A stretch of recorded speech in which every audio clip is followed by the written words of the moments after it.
आज के कार्यक्रम की अध्यक्षा स्नेही बहन निर्मला आप्टे जी,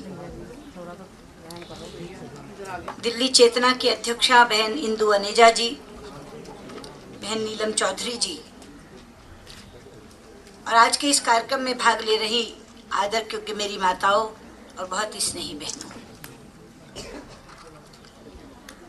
सबसे पहले तो मैं इंदु जी के प्रति आभार व्यक्त करना चाहूंगी जिन्होंने आज के इस कार्यक्रम में मुझे याद किया।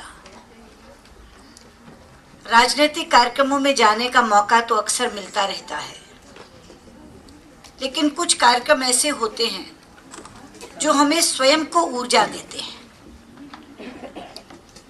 जहां जाकर हमें एक नई ताजगी का एहसास होता है और नई स्फूर्ति मिलती है। और मैं इस सच्चाई को स्वीकार करना चाहूंगी कि आज का ये कार्यक्रम मेरे लिए एक ऐसा ही कार्यक्रम है। चेतना आज अपने जीवन के 2 वर्ष पूरे कर रही है।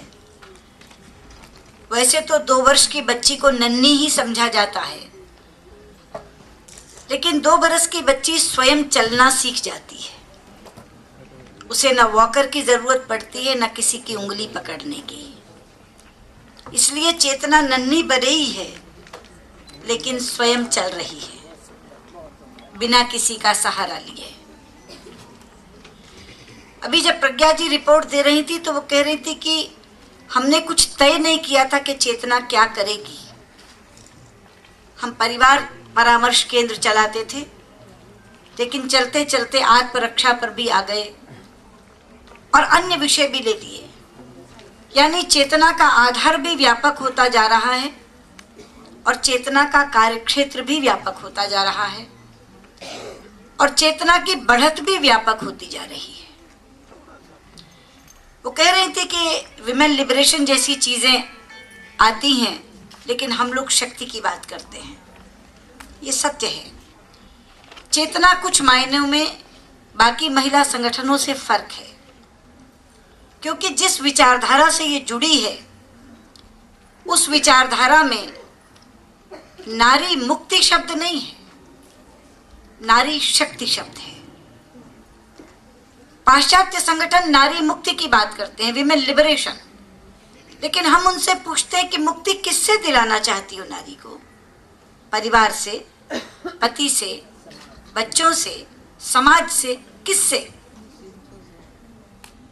हमारी सोच है कि नारी को मुक्ति नहीं चाहिए, नारी को शक्ति चाहिए, और शक्तिशाली हो जाएगी तो जिन बेड़ियों में बंधी है उन बेड़ियों को भी काट डालेगी, स्वयं भी सामर्थ्यवान हो जाएगी और परिवार और बच्चों को भी सामर्थ्यवान बना देगी।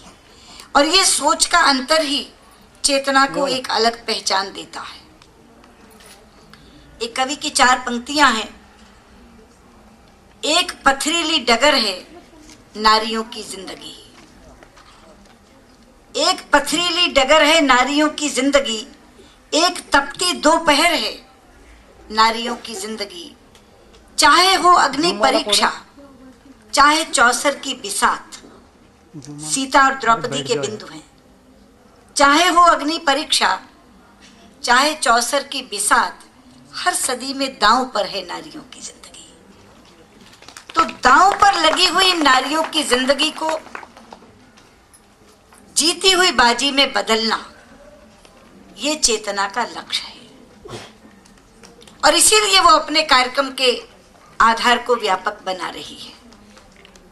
मैं भी आपसे कह रही थी कि नारी मुक्ति शब्द हमारी सोच में नहीं है। मैं स्वयं एक राजनेत्री हूं और बहुत छोटी उम्र में राजनीति में आई थी, 25 बरस की उम्र में। और 25 बरस की उम्र में पहला चुनाव भी लड़ा और उसी साल कैबिनेट मंत्री भी बनी। 8 पोर्टफोलियोज थे मेरे पास, और तब से लेकर आज कर, ये सन 1977 में चुनाव लड़ा था मैंने, आज 37 हो गए, 37 बरस। लेकिन मैं ये कह सकती हूँ कि 37 वर्ष की जिंदगी में कभी राजनीतिक जिम्मेदारियों या पारिवारिक जिम्मेदारियों में किसी तरह का क्लैश नहीं हुआ, किसी तरह का अंतर्द्वंद्व नहीं आया। क्योंकि हमें सबसे पहले ये समझना है कि हमारी हैसियतें अलग अलग हैं और दिन में हम उन अनेक हैसियतों को जीते हैं। जब मैं मंत्री थी तो अपने ऑफिस में बैठ करके घर की चिंता नहीं करती थी। उस समय मुझे ये पता होता था कि मैं यहाँ एक बॉस की हैसियत से बैठी हूँ, देश की एक नीति निर्धारक की हैसियत से बैठी हूँ, इसलिए मुझे पूरा समय लगाकर वो नीति बनानी है जो मेरे देश की जनता के हित में हो और इन अफसरों से क्रियान्वित करानी है। लेकिन मैं जैसे ही घर की दहलीज के अंदर कदम रखती थी, वो राजनीतिक लबादा बाहर उतर जाता था। घर में मैं एक पत्नी होती थी, एक माँ होती थी और एक बहू होती थी। मेरे सास ससुर मेरे साथ रहते थे, बल्कि अगर मैं ये कहूँ कि मैं उनके साथ रहती थी तो शायद ज्यादा बेहतर शब्द होगा। लेकिन मुझे मालूम है, मेरी सास कैंसर से बीमार हो गई थी, 1 बरस तक अस्पताल में थी। मैं उस समय राज्यसभा की सदस्य थी। मुझे नहीं पता राज्यसभा कब शुरू होती थी और कब खत्म हो जाती थी। मेरा समय सुबह 7 बजे से लेकर रात के 11 बजे तक केवल अपनी सास के सिरहाने बैठकर गुजरता था। जब मैं अपनी बच्ची के पास होती तो मुझे ये मालूम होता आज भी कि बच्ची को मां चाहिए, नेता प्रतिपक्ष नहीं। जब मैं अपने पति के साथ बैठकर चाय पीती हूं तो मुझे मालूम है उन्हें पत्नी चाहिए, एक राजनेत्री नहीं। ये हमारी हैसियतें हैं, जिन हैसियतों को हमें स्वीकार करके अगर अलग अलग ढंग से हम इन हैसियतों को जिएंगे तो अपनी पारिवारिक जिम्मेदारियों को भी निभा पाएंगे। और जो भी काम हम कर रहे हैं, राजनीति में हैं या सर्विस में हैं, डॉक्टर हैं, वकील हैं, उनको भी पूरी तरह से कर पाएंगे। हर किसी को पूरा समय नहीं चाहिए आपका, लेकिन जो समय बच्चों को दें वो क्वालिटी टाइम दें। जिस समय उनको पता चले कि इस समय माँ मेरे पास होनी चाहिए तो होनी चाहिए। मेरी बच्ची छोटी थी, मैंने शुक्रवार शाम केवल उसके लिए रखी हुई थी और मैं दक्षिण दिल्ली से सांसद थी। मेरे हर कार्यकर्ता को यह पता था कि बहन जी सोमवार से वीरवार तक, शनिवार और इतवार को और शुक्रवार की सुबह तक आपकी हैं, लेकिन शुक्रवार की शाम को कोई कार्यक्रम आपको नहीं रखना, क्योंकि उस दिन वो केवल अपनी बच्ची के साथ हैं। इस तरह से हम लोग अपने समय का वितरण भी कर सकते हैं। लेकिन मेरा कहना यही है कि अगर हम केवल अपने एम्बिशन के कारण, अपनी महत्वाकांक्षा के कारण परिवार की उपेक्षा करते हैं तो परिवार का सहयोग नहीं मिलता। और जब परिवार का सहयोग नहीं मिलता तो महिला तनावग्रस्त होती है, और तनावग्रस्त होने के कारण या स्वयं टूट जाती है या परिवार को तोड़ देती है। और वो दोनों ही स्थितियां वांछनीय नहीं है। इसलिए स्वयं के आगे बढ़ने के लिए भी बहुत ज्यादा आवश्यक है कि परिवार का सहयोग मिले। शुरू में थोड़ा ज्यादा काम करना पड़ता है, नींद की उपेक्षा करनी पड़ती है। दिन के तो वही 24 घंटे हैं, उसी में सब कुछ करना है। लेकिन एक बार जब घर और परिवार के लोगों को ये पता चल जाता है कि घर के प्रति भी इसकी प्रतिबद्धता उतनी ही है, तो ज़रूरत से ज़्यादा सहयोग उन लोगों का मिलता है। और फिर कहते हैं स्काई इज़ द लिमिट, क्योंकि उनको भी लगने लगता है कि जो ग्लोरी ये लेकर आ रही है उसमें हम सबका साझा है। इसलिए हम बेशक परिवार परामर्श केंद्र में भी अपनी बात रखें तो यही रखें, क्योंकि एक कुटुंब जितनी ताकत दे सकता है एक महिला को आगे बढ़ने के लिए, उतना कोई परिवार विहीन महिला नहीं कर सकती। तो परिवार परामर्श केंद्र चलाएं या आत्म सुरक्षा की बात करें। अभी निर्भया का जिक्र कर रही थी इंदु जी। निर्भया का कांड जितना दुखदाई है उतना ही पूरे देश की आत्मा को झकझोरने वाला भी है। लेकिन मुझे स्वयं को ये लगता है कि अगर हम इस नारी को शक्तिशाली बनाना चाहते हैं देश में, तो 4 चीजों से बना सकते हैं। सबसे पहला है शिक्षा। हमें अपनी हर बेटी को शिक्षित करना होगा। दूसरा है आत्म सुरक्षा, उसे औरों के सहारे न छोड़ करके स्वयं आत्म सुरक्षा का प्रशिक्षण देना होगा। तीसरा है आर्थिक स्वावलंबन, उसे आर्थिक रूप से पराधीन न रह करके स्वाधीन बनाना होगा। और चौथा है राजनीतिक सशक्तिकरण। ये तीनों चीजें बेमानी हो जाती हैं अगर राजनीतिक रूप से वो शक्तिशाली नहीं होती, क्योंकि राजनीतिक रूप से सशक्तिकरण के बाद वो निर्णायक की भूमिका में आती है। और जब निर्णायक की भूमिका में आती है तो उसे पता लगता है कि बहनों की दिक्कतें क्या हैं। मैं आपको अपने अनुभव से बताती हूँ। जिस समय मैं यहाँ दक्षिण दिल्ली से सांसद थी, मेरे नीचे 10 कॉरपोरेटर थे, 5 महिलाएं, 5 पुरुष।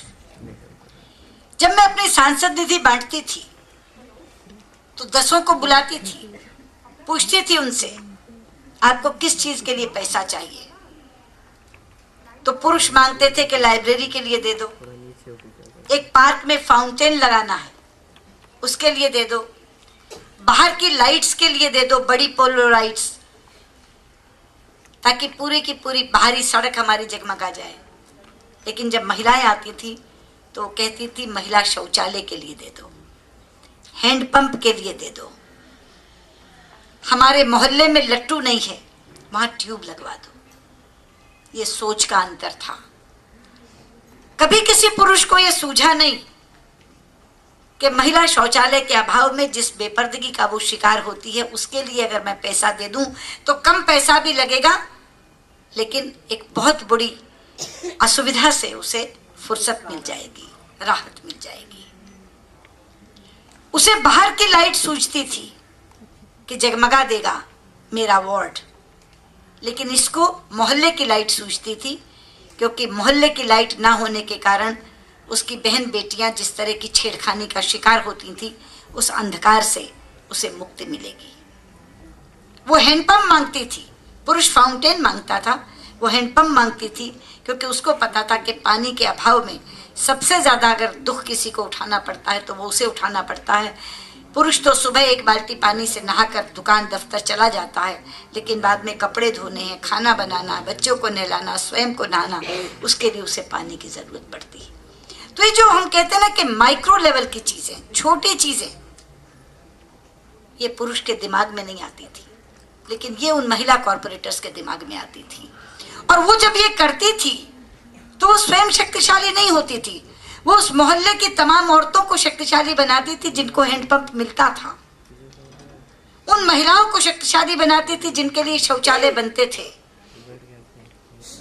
उन महिलाओं को शक्तिशाली बनाती थी जिन मोहल्लों में लट्टू और बत्ती लगते थे। तो इसलिए राजनीतिक सशक्तिकरण इन सब के ऊपर है। तो शिक्षा, आत्मसुरक्षा, आर्थिक स्वावलंबन और राजनीतिक सशक्तिकरण, ये 4 हमारा ये रोड मैप है। हमारा भारतीय जनता पार्टी की नेत्री के नाते मैं आपको कहना चाहती हूँ कि जो एजेंडा हमने महिलाओं के लिए बनाया है उसके ये 4 खंबे हैं, ये 4 स्तंभ हैं। और जिस दिन ये 4 स्तंभ पूरे हो जाएंगे उस दिन इस देश की महिला कभी भी मुक्ति की बात नहीं करेगी। वो कहेगी कि जितनी शक्तिशाली मैं हुई हूँ उससे ज़्यादा शक्तिशाली मेरी बेटियाँ होंगी, उससे और शक्तिशाली मेरी पोतियाँ होंगी। और अगर महिला इस देश में शक्तिशाली हो जाएगी तो भारत शक्तिशाली हो जाएगा। स्वस्थ महिला, स्वस्थ भारत, यही हमारी एक सोच है और चेतना इस सोच को आगे बढ़ाने में बहुत बहुत हमारा सहयोग देगी। यही शुभकामनाएं देते हुए मैं आपको 2 बरस की होने पर बधाई देती हूँ। बहुत बहुत धन्यवाद।